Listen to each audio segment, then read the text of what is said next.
Are you a digitally savvy or aspiring travel business owner wanting to shake things up in 2023? Then you need to join us for the Travel Trend Summit on the Gold Coast in May. Travel Trend is the ultimate one-day live event that is hell-bent on bridging the gap between our travel business owners and their untapped potential of successfully having a standout travel brand. Want more? Head to stephaniemyers.academy/travel trend and grab your tickets now. Trust me when I say that this is an event you do not want to miss. Be quick, as tickets are only strictly limited. See you there. Hey, I'm Steph, and I'm obsessed with all things travel, marketing, branding, and helping you stand out from the crowd. In just under 2 years, I went from being a home-based travel agent with zero clue how to make it work in the digital world to launching an international ranking travel podcast and creating an online course to help travel agents in lead generation. Here's one thing I know for sure. There has never in the history of the world been a better time to create the travel business you've always wanted. All you need is an actionable strategy and someone to show you the way. Picture this. We're going to spend the next hour of our time together at the Swim Up Pool Bar, where over a cocktail, we deep dive into travel-related topics, mixed with a little classroom training. This show is dedicated to encouraging you to step outside of your comfort zone and into your travel business. I'll show you how I did it and how you can too. Hit subscribe now and let's get into it. If you're a travel agent wanting to stand out in the digital world but you struggle with consistency, tech isn't your jam and you have no idea where to start, join my free masterclass where I talk about exactly this. Head to stephaniemyers.academy/masterclass.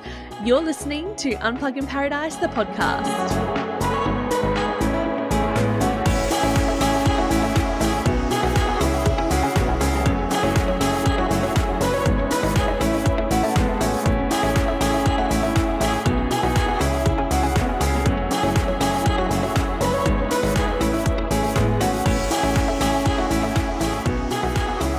Alrighty, well, thank you for joining us on the podcast, Mike. Thanks so much for having me.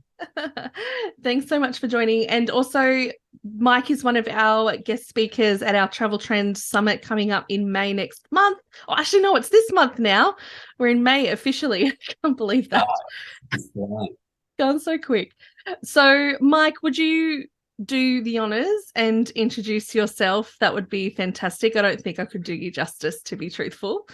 No worries. No, so I'm a recruiter at Canva, and I'm a career coach that I take on clients on the side outside and do CV reviews and help people get their jobs. And then I'm doing a lot more in the content production space as well. So I really enjoy putting together content to help job seekers, help people level up their career and level up their life as well. So yeah, that's a bit about me. Absolutely. Well, I love your little snippets on Instagram. If anyone's on Instagram, you need to check out Mike's handle. What's your handle? It's Michael Rubio, career coach, I think. Yes, cool. Nice. Well, we'll drop that in the show notes so everyone can come and check you out. But yeah, so basically you are a recruiter at Canva. You've also got your career coaching as well.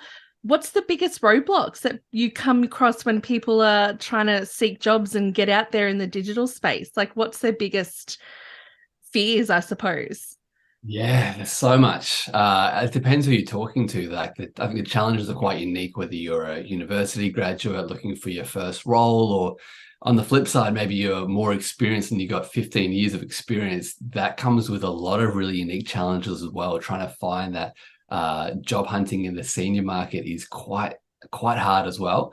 Some of the common things that people really struggle with, I think, is how do they talk about themselves, or how do they present themselves well? And that, at the first point, that's crafting a CV. How do you put together a CV?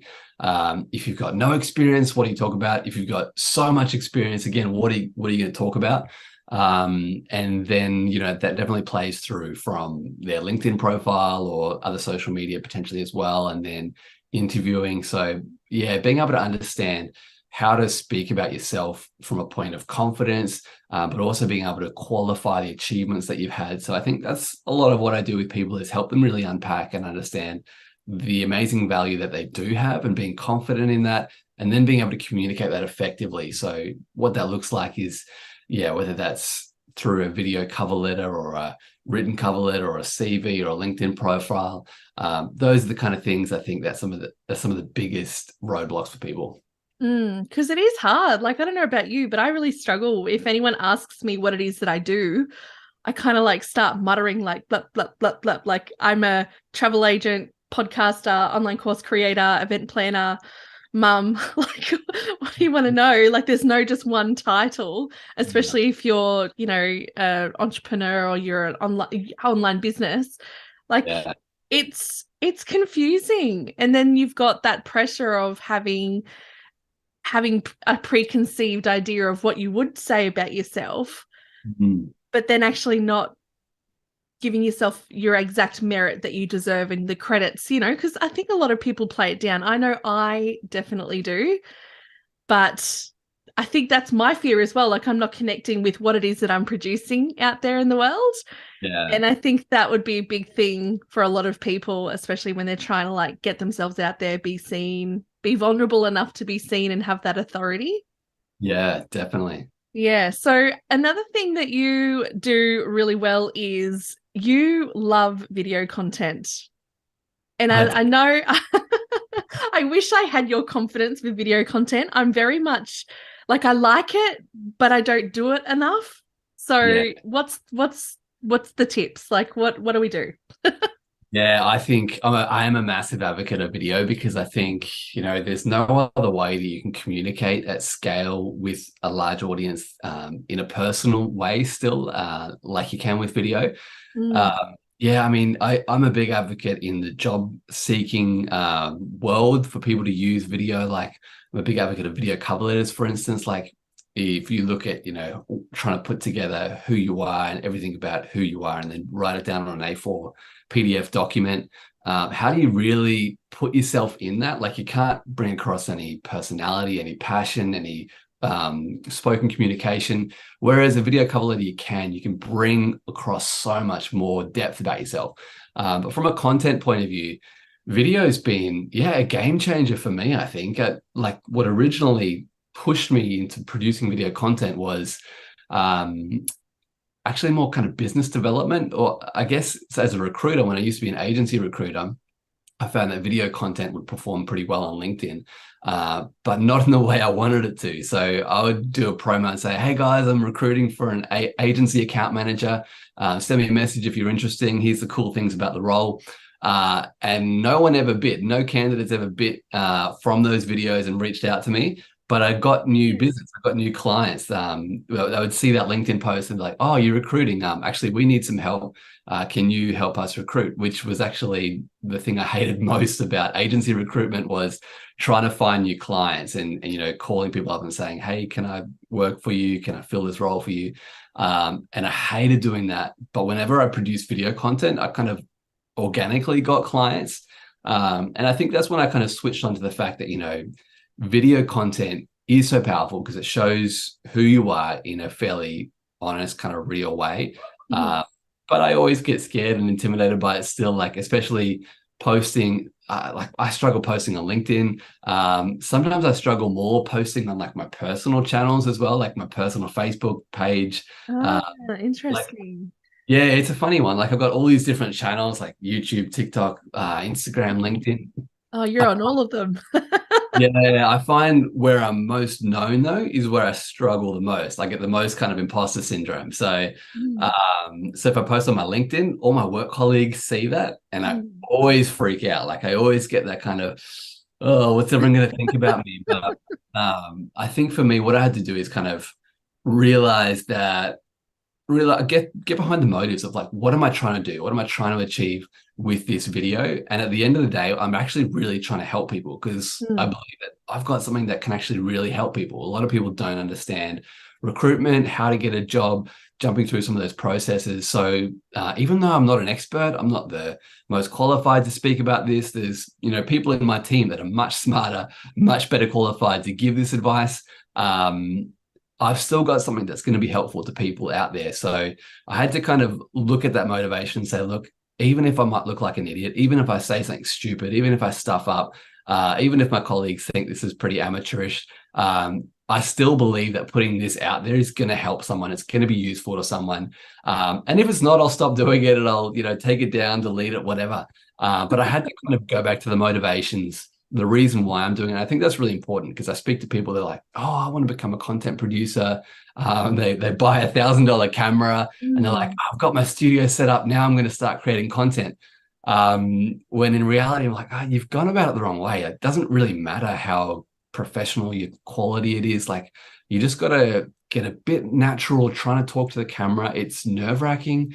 It always is. As soon as I click record on my phone or anything, my words just go jumbled and I have to, like, you should have seen me last night. I took about 100 takes to record a 30-second clip to try and get the wording right. But yeah, it's a super valuable skill. I think, in the next 5 years, especially, we're going to see people that can communicate well on video are just going to have an unfair advantage, I think, in a lot of areas. So yeah, I'm a big advocate. So I encourage people overcome their imposter syndrome, get back to the motives, discover what it is that you have that the world needs to hear, and then don't hide that because you're robbing the world. Yeah, it's like you can't sell a secret. Yeah.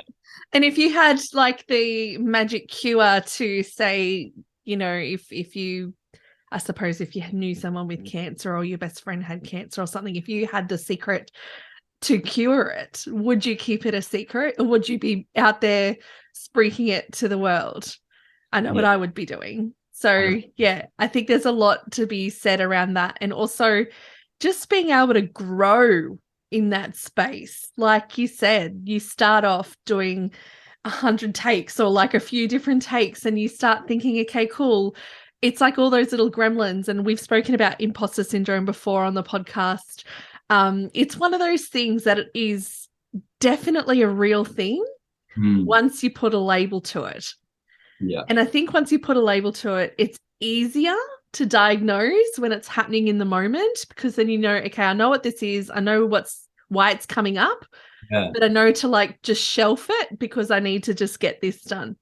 Yeah, definitely. It's not one of those things that you it's hard to handle without a label. So when I have spoken about it before, and I'm just picking on imposter syndrome because it is one of those things that a lot of people struggle with, it's something that you also can't really what's the word?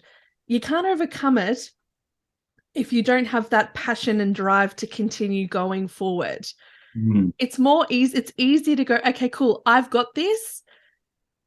That's cool. I can't do this. Yeah. So you need to actually have that goal and that vision beyond that because that's where the growth happens. Yeah. But you're all about that growth mindset, Mike. Definitely. Yeah. And I think on that too, the other thing that really helped me when I kind of started getting a bit more serious with content was having a safe sounding board. Because like you said, once you've diagnosed that kind of imposter syndrome, it's there. Overcoming that is probably the hardest part. You can still have it and recognize it, but how do you kind of get through that? I was, really lucky to have a bit of a safe sounding board where like I mentioned on LinkedIn, for me was the big scary one that I knew I had to start posting, but I was freaked out about it. But I had a group of people that were kind of in the same mind with the same growth mindset that we kind of made a bit of a pact, like, let's start sharing our content and give open and honest feedback. And we will kind of call out things that are inappropriate, or we will encourage things that are good. And for me, that was hugely helpful because I'd record a video and I was like, oh, it's not good enough. Oh, it's crap. Oh, I'm not qualified to say this. And I'd share it in that group and I'd get people bouncing ideas off and I'd share some of those fears and was able to kind of have it externally kind of justified, and people could kind of remind me of the truth and be like, actually, no, you've got this many years experience in this industry. You are uniquely qualified to give this advice. And it is actually going to be super helpful to people. And that helped me too, to kind of, push past that. But yeah, I 100% agree. You need that motivation as well and that passion to be able to push through that because it's not easy. And how special it is to have a little street crew behind you as well, like helping you and cheering you on. It's like, yeah, that was rad. Yeah, so good. I find that my street crew aren't necessarily in my industry though. They're in a few different industries. Where are your street crew from? Yeah, mine are in different industries too. They're not, recruitment or talent acquisition. And I think it's quite helpful because it gives you that external perspective. Because I mean, for me, it's helpful because the audience that I'm speaking to are not talent acquisition people. They're Mm.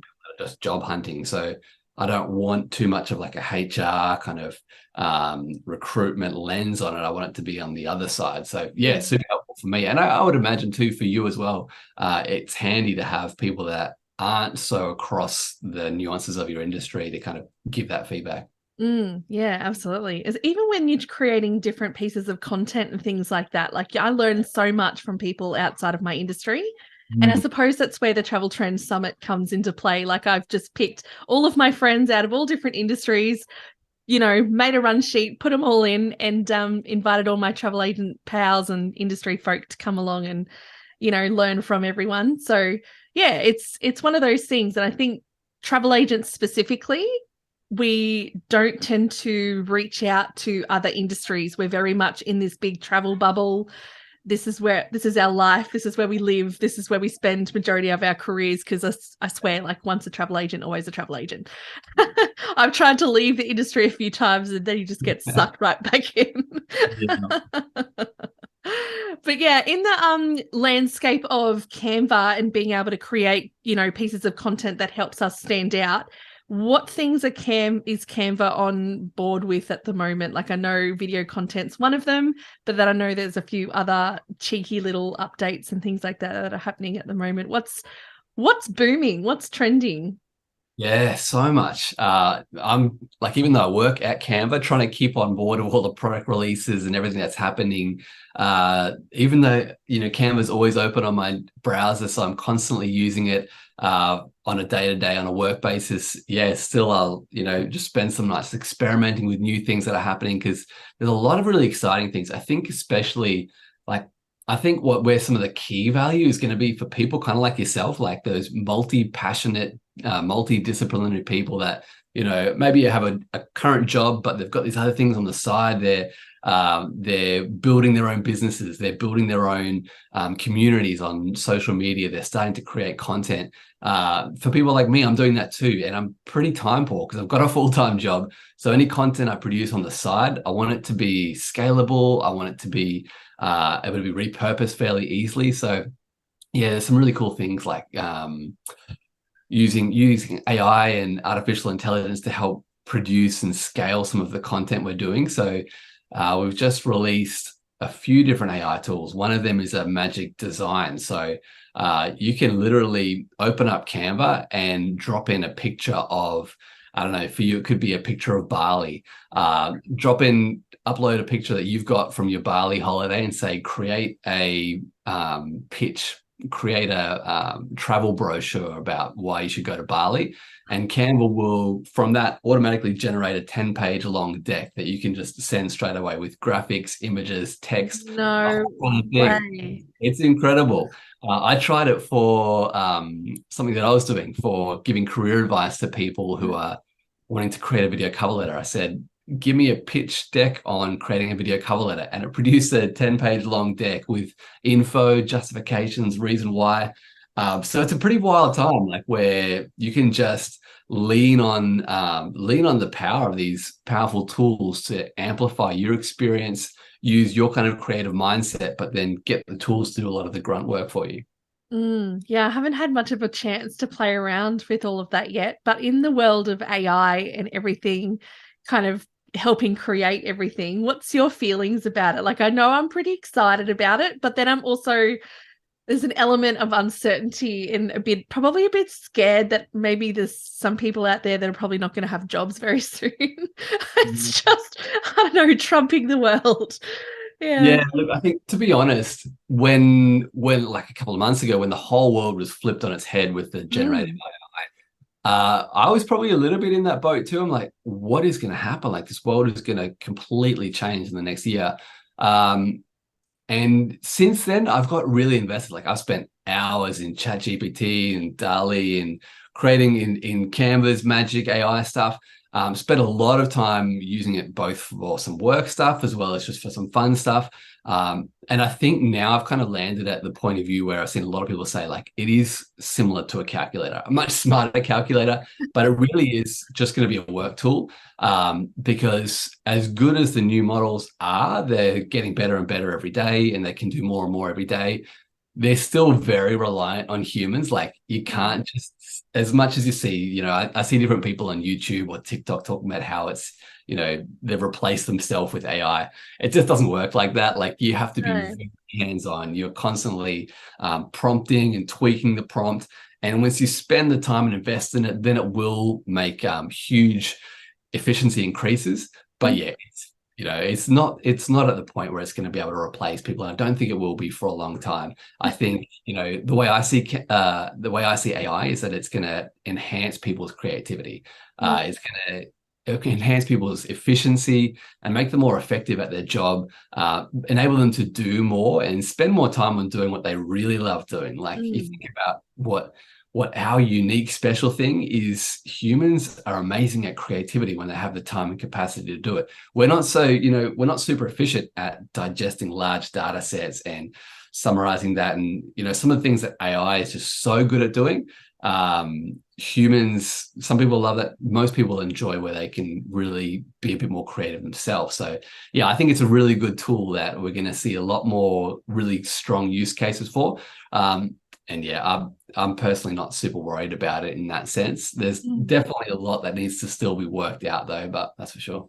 Yeah. No, it's a bit of a it definitely feels like we're in that era, that computer generated era. If we weren't before, we definitely are now. But yeah, I've had a little play around with it and just, writing little sentences and things like that and asking for it to come up with like the next sentence or the next paragraph. And I'm like, okay, so how do we make that longer? Make that longer, make that longer. And it repeats itself so many times. So this is like, I feel like AI, if you are writing and I haven't gotten into the creative side of things yet, like with the colors and doing what you do, like replacing shirts and replacing a casual shirt with a business suit. Like, I haven't done that yet. But yeah, when it comes to, writing and things like that, I feel like it'll get you maybe like between 40 and 60% of the way. Yeah. And then the rest is on you. So say, for example, if I was to create like a podcast script completely on AI, if I was to read that script out, it would not sound like me at all. I would sound like a robot, or I would sound like I'm reading the dictionary. Like, it just would not sound like me at all. So you've definitely still got to put in that human element for it to, I don't know, work in your favor or to sound like you as well. Because nothing can replace your tone of voice at the end of the day. But yeah, so when it comes to online stuff, you talk about your personal value proposition online and how you're selling that and creating that magnetism, whether you're trying to get a new job or you're attracting more people to your business. Can you dive into that for us? Yeah, so I think definitely having a strong, like we were talking about that just before when you said, how do you describe yourself, especially someone who's multi-passionate, like you're a business owner, entrepreneur, mum. For me, I didn't even mention, my other big passion is drone videos and music stuff. So like, I think having a bit of time where you do some deep dive into identifying, okay, what is your unique value proposition, but also, what do you want to be known for? Like, those kind of things, they can only come with a bit of deep kind of introspection. And when you ask some of those deep questions, like, 100 years in the future, if people are talking about my name when I'm gone, what do I want to be remembered for? What do I want people to talk about and remember me for? Like, what kind of legacy do I want to leave on the earth? I think that is kind of how we should be tying in all these other things that we're doing, because we're this, we're that. This provides fun, this provides income, we're doing this for our family, like all these kind of different things. But in terms of how we, from a business point of view, how we communicate our personal value proposition in getting new business or in personal branding online, I think that there's a few things that are key. One would be consistency. So having that consistency and then tapping into like the Simon Sinek, the golden circle of the why behind the what. So rather than just talking about, I run the best travel agency and it'll get you the best holiday, talking about the why, like what's the motivation for you and what are people going to get out of that? So for me, like I do career coaching content. For me, I'm really passionate about helping people level up their career because I know the impact it has on people's life. Like if you're stuck in a dead end job and you feel like you're wasting your day 9 to 5 every single day, every single week, your life's going to be horrible. And it affects your mental health, it affects your family's health, it affects your financial health. So when I see people able to level up their career, move into a job that brings them a lot of passion and a lot of energy, then it helps them so much. And that really fires me up. So being able to make a bit more of a holistic change in people's life rather than them just getting a promotion or a new job change. I love seeing that kind of life change in people.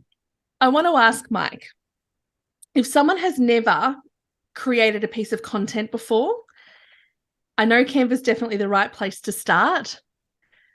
But what do you suggest people do? Because I know there's quite a few people in the travel industry who have never created content in their life. We often get sent tiles and things like that from business owners, businesses, companies, suppliers with all these specials and deals and things like that. And I feel like a lot of our content is just reposting that stuff. It's nothing that really belongs to us at all. So where would someone start? What I would do is I'd do a bit of time working out who is the audience that you're trying to speak to. Like if you've got a certain niche or if you've got a certain target audience in terms of like the demographics or where people live geographically or where people are at in terms of their life, like you're looking for, single college students, or are you looking at young families with kids or more seniors, like work out who your target audience is, then try and find what kind of content appeals to them most. Like you can do that by searching for things that they're interested in and just have a bit of a scroll through Instagram and see like things like color palettes, the kind of tone of voice people are using, the kind of images or videos or carousels or what's working the best in that space for that audience. And then think about you and your brand, your company, what kind of tone of voice do you want to have, and then build a bit of a brand kit. Like in Canva, you can pretty easily create a brand kit, pick some colors, upload your logo, stuff like that. But try and have a bit of consistency because it's a visually noisy place. And so it does take a bit of intentionality to be able to cut through that noise. If you've ever tried to post on Instagram or Facebook or TikTok or YouTube or anything, and you're trying to get eyeballs on your content, you'll know it's super noisy. It's super hard to get any engagement. So what you want is you want to be recognized for what you are, for who you are, for your brand, for your personality. So have some of that consistency there. And then again, I think, like you said, especially if you're getting sent these kind of promos from businesses and they're trying to push their agenda, I would take it back and say, no, what do you want to say with this messaging? It might be a discount, like it might be, 50% off for the month of June to travel on this cruise ship or whatever it is. What's the story? That's awesome. Where do I book? Yeah, there's probably not that much, but whatever that is, like someone's trying to give you their agenda. What's the story that you want to tell though? Like again, think about the people and what's going to appeal to them. Numbers and figures, do have a level of conversion, but at the end of the day, people want experiences. People want time where they can really connect with their family, get deeper in their relationships, do something that's going to be like a golden memory for the rest of their family's life. I think if you can tap into that and tell that story, that's what I'd try to do. That's how I'd try and approach it. Tell that story in an effective way and use whatever you can. I think one of the good things about Canva is it's easy to repurpose stuff. So whether you create a video or a quote or a carousel or a animation, something that you can kind of spend the effort once and have multiple different formats. So rather than just posting it once and saying, oh, I've got 10 likes, awesome, that was a waste of my time. Be a bit consistent with that over the course of 1 or 2 weeks and then test different things, see what works. That'd probably be my thoughts there. Yeah, I love the idea of repurposing. Like your resize tool is, mwah. Yeah, so good. Yeah, it definitely helps. And at the end of the day, like it just it depends on how much time you've got to spare. Like being creative, I feel like you have to be in that creative mode to be creative. Like if you're in a productive mode and you're getting all the things done, this means like ticking things off the list, getting stuff out of the way. I feel like if you are in that space, you can't just go, okay, cool, now I'm going to jump into Canva and have a play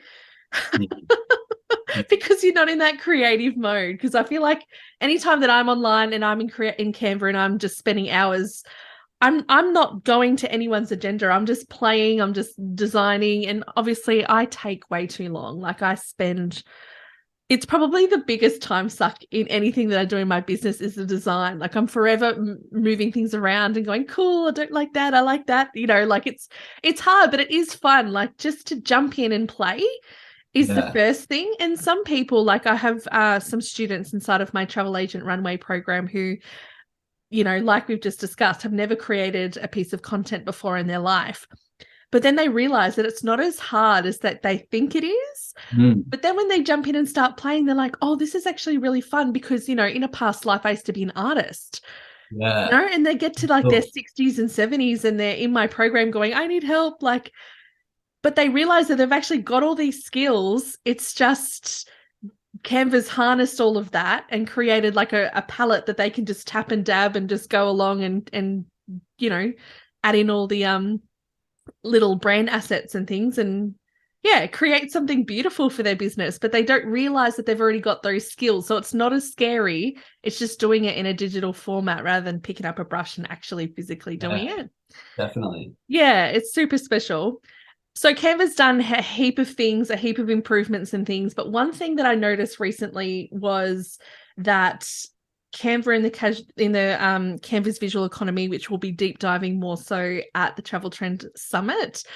One thing that's stuck out was that every business owner is now deemed to be like a content creation business. Yeah, That that's was huge. yeah. That like landed for me like massively, and I was thinking, whoa, okay, things are progressing. It is crazy. Yeah. Any business now, whether you have a marketing department or not, there is an expectation that, yeah, you're producing content, you're creating visual design. So yeah, I think it makes sense to be learning some of these tools. And even if it is very low touch, like I don't know, I think the advantage of Canva too is it's so easy to find inspiration and just look at a template and be like, yeah, that works. Just change the text, change the Mm. colors, and that's it. You don't have to like like yourself, you love just playing and tweaking and changing and getting it just right.